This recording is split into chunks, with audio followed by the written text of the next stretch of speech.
Minerva public school Simhachalam క్యాంపస్లో ఈరోజు దీపావళి సంబరాలను రంగరంగ వైభవంగా జరుపుకోవడం జరిగింది.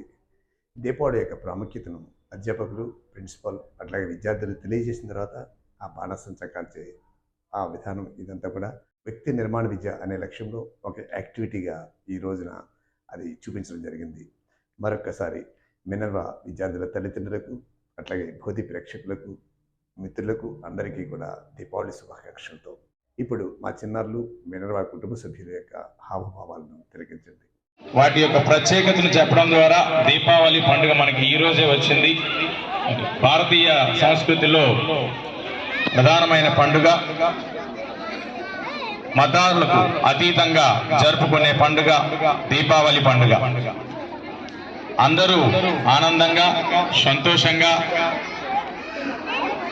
కలిసి ఒక్క దగ్గరగా చేరి జరిపే పండుగ దీపావళి పండుగ. దీపావళి జరుపుకుంటూ ఈ దీపావళి వెలుగులు మీ అందరి జీవితంలో ముందుకు వెళ్ళాలని కోరుకుంటూ మరొక్కసారి మినర్వా యాజమాన్యం తరఫున మీకు, మీ కుటుంబ సభ్యులందరికీ కూడా దీపావళి శుభాకాంక్షలు తెలియజేసుకుంటున్నాను. దీపావళి వేడుకల్లో 2వ తరగతి చిన్నారులు దీపావళి అంటే ఏమిటి, ఎందుకు జరుపుకుంటాము, ఎలా జరుపుకుంటాము, దీపావళి పండుగ రోజు తీసుకోవాల్సిన జాగ్రత్తలేవో మీకు నాటిక ద్వారా వివరిస్తారు. ఏమిటో హడావిడి ఇల్లంతా శుభ్రం చేస్తున్నా? రేపు దీపావళి కదండి, అందుకే హడావిడి. ఇంకా చాలా పనులు ఉన్నాయి. ముగ్గులు వేయాలి, పిండి వంటలు చేయాలి. ఓహో, మా నాన్న బాగున్నారా? బాగున్నారు. చల్లగా ఉండండి. బాగుంటారా? అల్లుడు బాగున్నావా?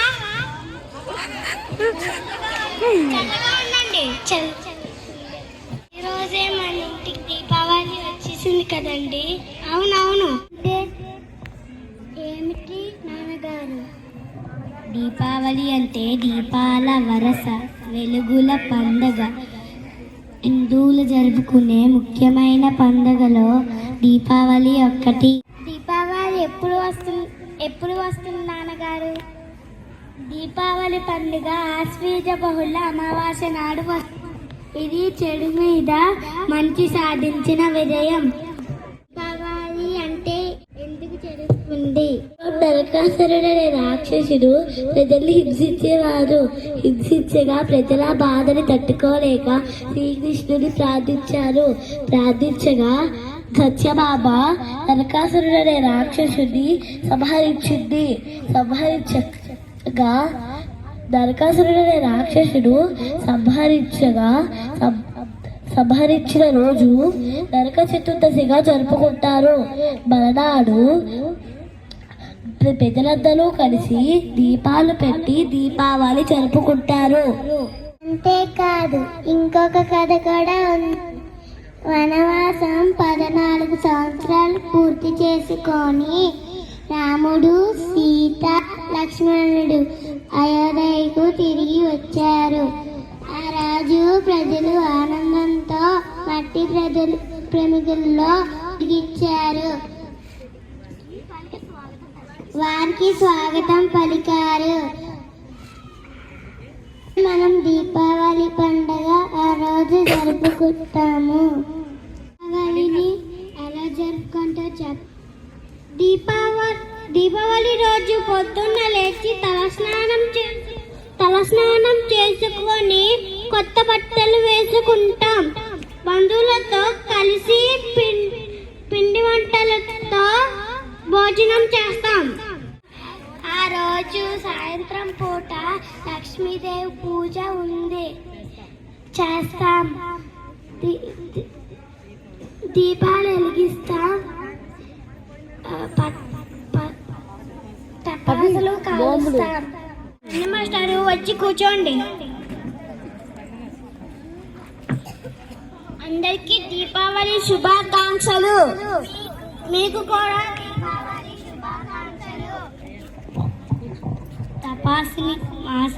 టపాసు కాల్చినప్పుడు ఎలాంటి జాగ్రత్త తీసుకోవాలో మా పిల్లలకి చెప్పండి. తప్పకుండా చెప్తాను. మన ఆరోగ్యం మన చేతుల్లోనే ఉంది. మన ఆరోగ్యం మన చేతుల్లోనే ఉంది కనుక వాయు కాలుష్యం, శబ్ద కాలుష్యం లేని టపాసులు కాల్చాలి.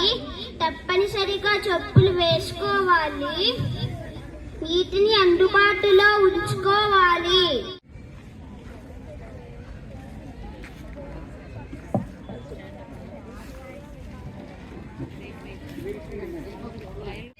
అందరికీ దీపావళి శుభాకాంక్షలు.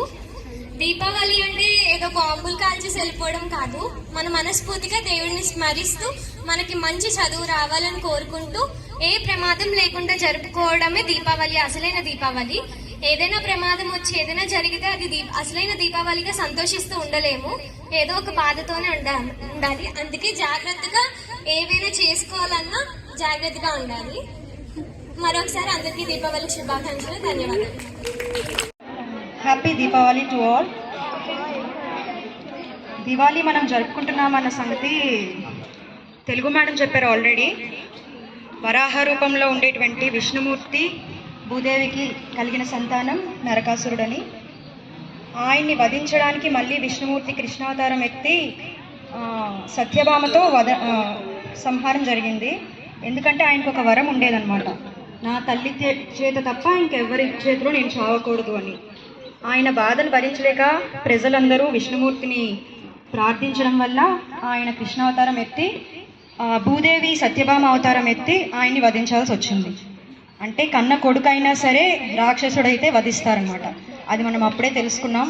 ఇప్పుడు కూడా మనం ఏంటంటే మనలో ఉండే అహంకారం కానీ, చెడు మాటలు కానీ, చెడు ప్రవర్తన కానీ ఇలాంటివి ఏమైనా ఉంటే టీచర్స్ అయినా కన్న తల్లులైనా ఎవరైనా సరే మిమ్మల్ని కూడా శిక్షించే హక్కు ఉంటుంది. సో మనం అందరం కూడా ఎలా ఉండాలి? మంచి ప్రవర్తనతో ఉండాలి. అదే మనకి ఈ దీపావళి చెప్తుంది. భారతీయ సంస్కృతికి ప్రతిబింబంగా జరుపుకునే పండుగలలో దీపావళి ఒకటి. చెడుపై మంచి సాధించిన విజయానికి గుర్తుగా దీపాలను వెలిగించి దీపావళిని జరుపుకుంటాము. పురాణాల ప్రకారంగా శ్రీకృష్ణుడు సత్యభామ కలిసి నరకాసురుడు అనే రాక్షసుని సంహరించిన మరుసటి రోజే ప్రజలందరూ ఆనందాలతో దీపావళిని జరుపుకున్నారు. అందుకే ఆశ్వీజ మాసం అమావాస్య రోజున ఈ పండుగను జరుపుకుంటాము.